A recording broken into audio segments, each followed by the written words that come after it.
كيف نقول مقاطعون الانتخابات بالآشورية؟ شكرا. كلمة المقاطعة بالآشورية هي صرامة، لكن العقلية الآشورية والآشوري الصالح لا يؤمنان بهذا الشيء، المقاطعة أو نفي الآخر أو إلغاء الشيء. بالعكس، يؤمن بجمع الكل بروح محبة وتفاهم. لكن أيضا الآشوري يؤمن بحماية النفس آلهيا روحيا نفسيا وإنسانيا. بدلا من المقاطعة نقول قرشنا إيدي، أسحب إيدي. لأن عندما أرى الشيء بمظلومية كبيرة وغير عادل وفاسد وغير صالح وغير مفيد، لا أريد أن أكون ضمن هذا الشيء. أسحب إيدي حتى لا يكون لدي جزء في هذه المظلومية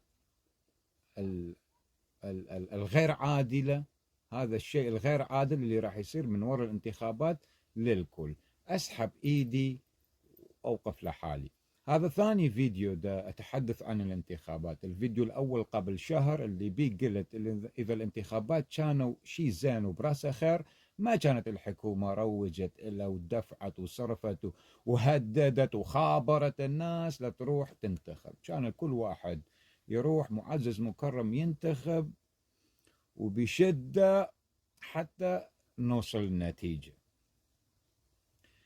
والشيء اللاخ هذا الشهر في الثقافة الآشورية والتقويم الآشوري القديم، هذا الشهر هو شهر استيقاظ أو إيقاظ البذور المدفونة بداخلنا.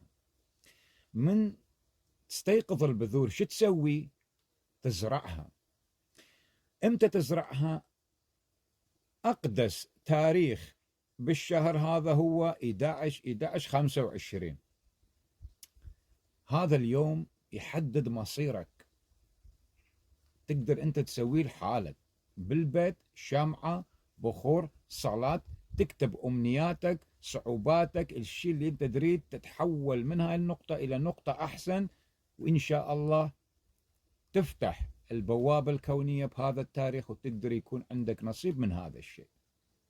أما تروح بهذا التاريخ تسوي شيء أنت مو مؤمن به من هاي المنظومة الانتخابية اللي قلنا فاسدة، يكون أنت رسمت مستقبلك والظلم اللي راح يصير عليك بنفسك.